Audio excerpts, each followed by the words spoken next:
Hello park builders, welcome to part 2 of how to build Jurassic World, Sean Builds Parks. Before we get started, I had some trouble with the first part of this video. Something happened to my clip, I don't really know what, but I was unable to use it. All I did was go through the enclosures and around the enclosures and add some elevation so everything was not flat.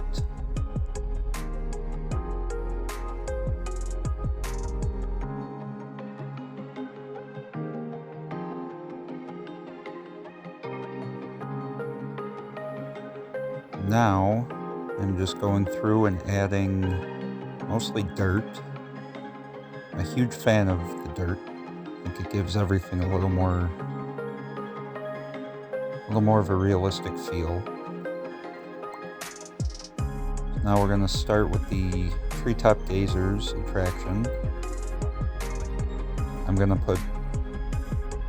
I usually put brachiosaurs in here. Really almost any sauropod would work. I know I had said in my last video that I was going to add dinosaurs. I decided not to. I felt that it was not really necessary. Usually, depends on what you're going for, if you're making it your own or trying to actually recreate Jurassic World. Most of the default skin and patterns that show up when you go to incubate dinosaurs are the closest to their movie counterparts.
I prefer the individually placeable trees over the brush technique. It allows you to see the dinosaurs much better. They don't just disappear into the forest.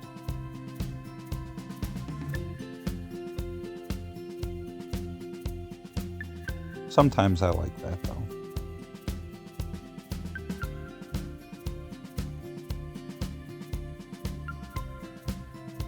So I like the look of these smaller plants over the dirt.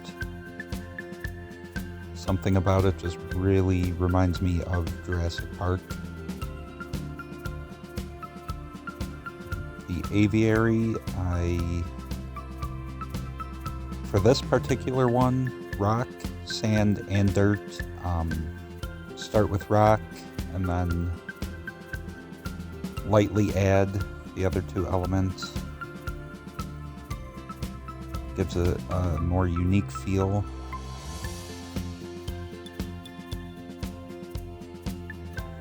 And I don't really use the palm trees in any of the other enclosures, so I'm going to use quite a few in here.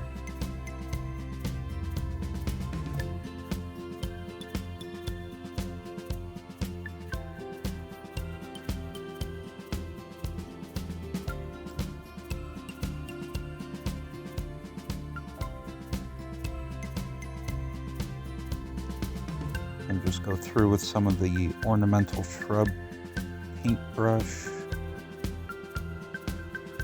Now there's going to be a lot of these trees in the Cretaceous cruise. I'm not really a fan of putting them in the water. I think it looks kind of silly, but You have to place them in the water if you want to create a canopy over the track. I think it's an alright compromise.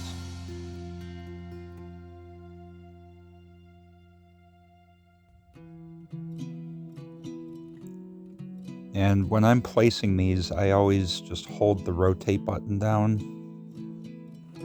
for a more random look. Although I think if you place them, it kind of semi-rotates them anyway, but I just got used to doing this.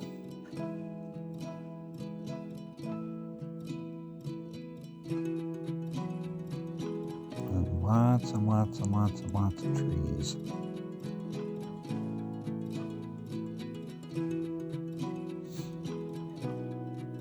All over the place.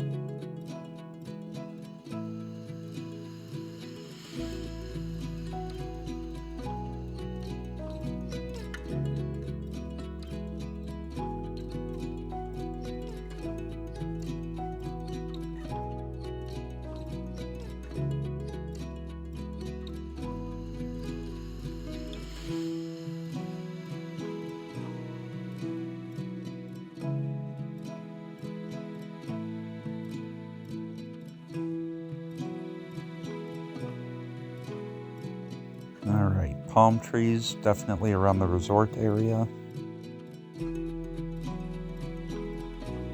I do end up going back and deleting some of them because I realized that I blocked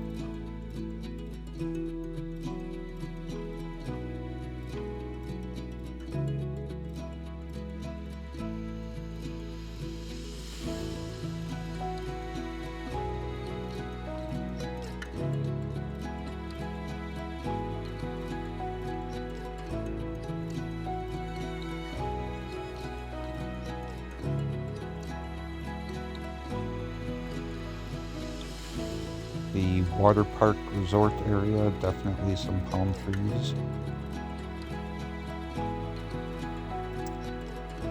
I use the individually placeable trees here to hide the monorail supports as best I can.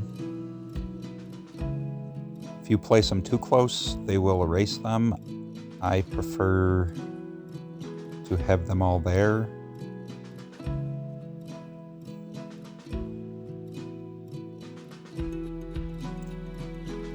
Oh, if you look at pictures of the lagoons from the movie, there are almost like a rock wall that separates the actual feeding show area from the rest of the lagoon. Obviously, we can't really do that, but I am going to make up for it by putting rocks everywhere else. In the Raptor show, not the greatest looking exhibit, but it works for me. Hopefully it'll work for you too.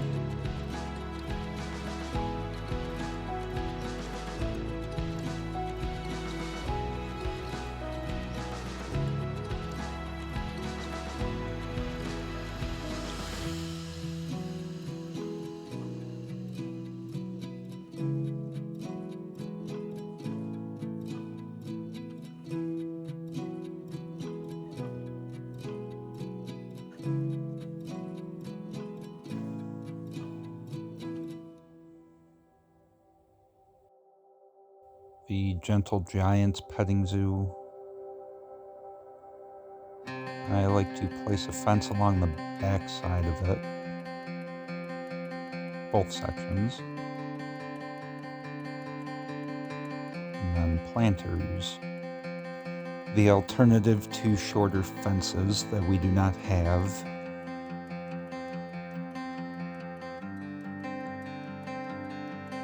And I'm very picky about my planter placement as far as whether or not you end up seeing gaps in the paths. I try to avoid it. This, if you haven't checked out my video on building a petting zoo, I just choose one of the wooden signs flip it backwards and pretend it says petting zoo.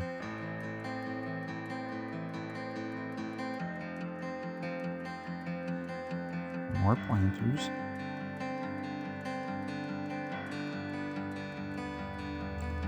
An alternative would be to use like the herbivore enclosure sign. I don't like the look of that very much. These rocks, there's like in the concept art, there are like rock walls. It almost looks like there's two sections to the petting zoo. I find that the longer temperate rocks make them even with the slope of the terrain, and it looks pretty cool.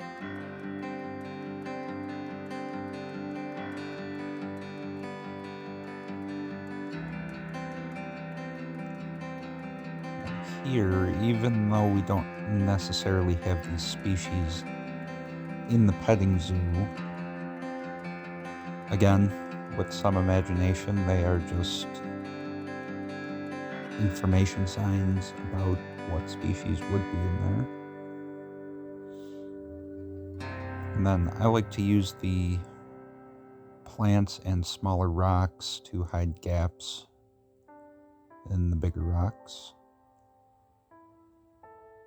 Here I am just using fountains as little water troughs. I understand I have water in there already. If I decide to turn dinosaur dehydration on again, then it still looks like they have water. I use the little JP Air lights and the pole decoration as little feeding stations.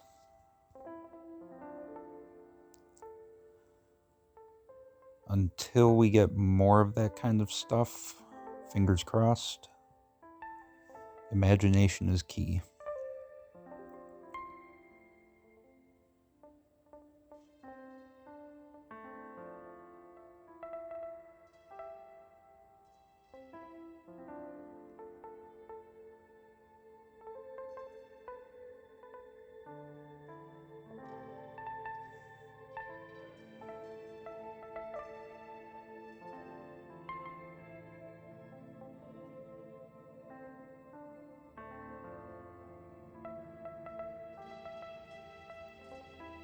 More planters.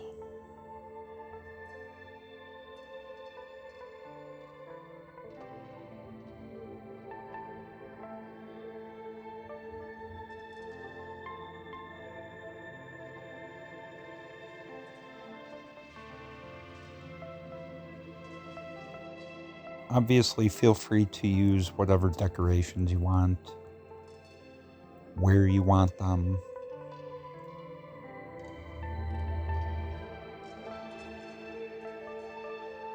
If you use this little concrete barrier decoration over a path, it really limits the amount of people that can go back there. Kind of worker-only areas. Of course, it doesn't filter out guests and workers, but less people makes it look better, in my opinion.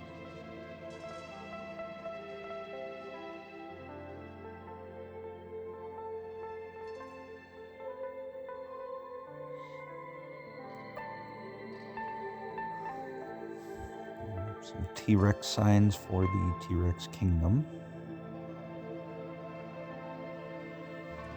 Some of those flaming columns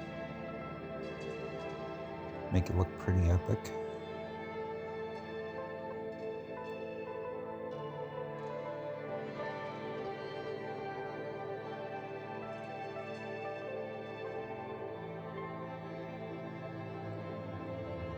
Give it more of a beachy resort feel.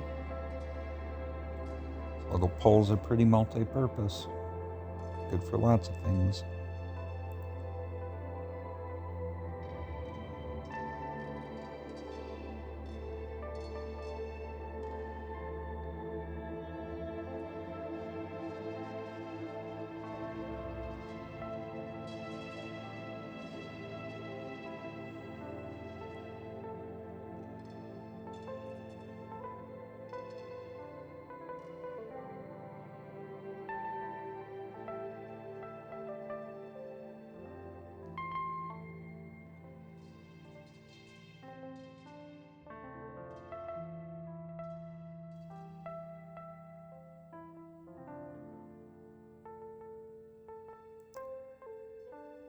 Oh, our mosasaurus lagoon.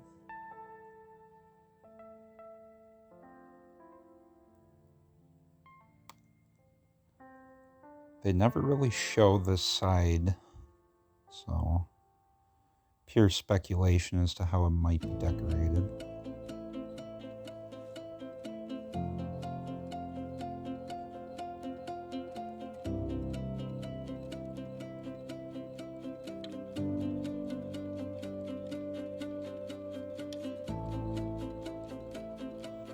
And a little trick I'm sure a lot of you are aware of, if you put the fountain in front of the sign, when it gets dark out, it illuminates the sign.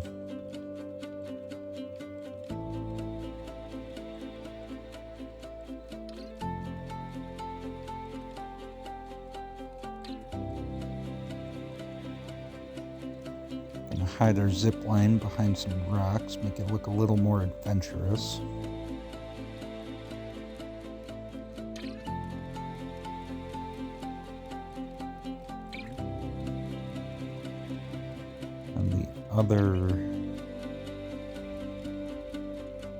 I placed that backwards. No, I didn't. That's the other building I like to use for the petting zoo. It ends up looking like a little barn, shed, what have you. Now the gyrosphere, there's like a zigzaggy pattern to the line area. We are going to recreate that with planters, of course.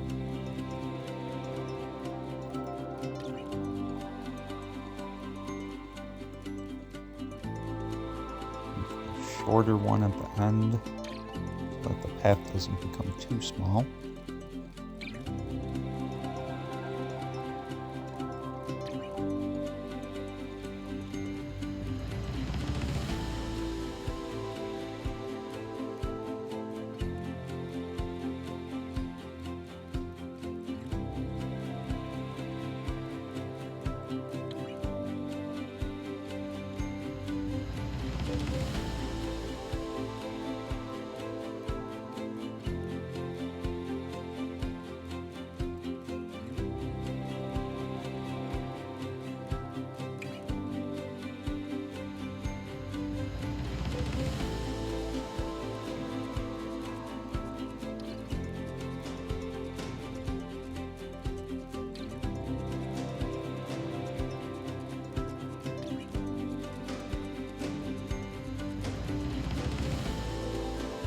Putting planters along the paths like this is quite the project, depending on how particular you are.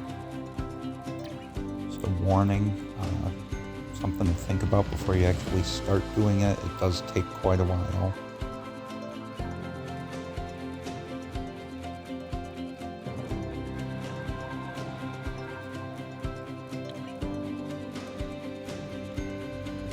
But the end result is usually pretty cool looking.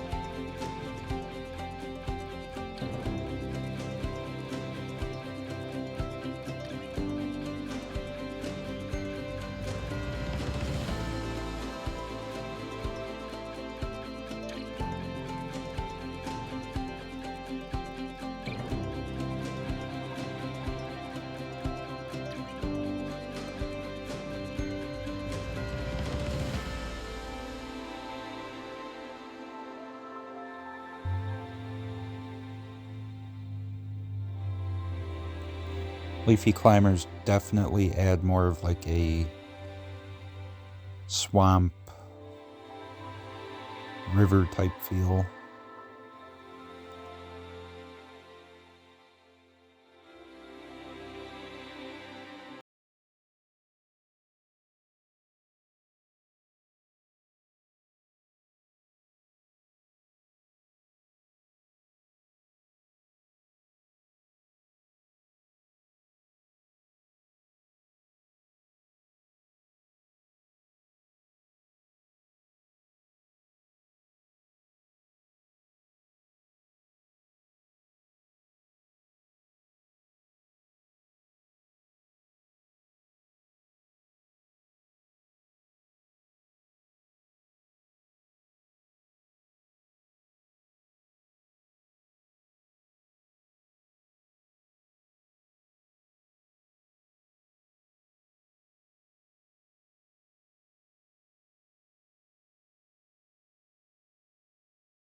But these two buildings, I chose the entrances and whatnot. Winston Steakhouse. These are all pretty close to how they actually look in the movies. And then the arcade. The colors I choose are based off of the arcade from the first Evolution. And then the cinema. I can't explain it, but I just like this color scheme quite a bit.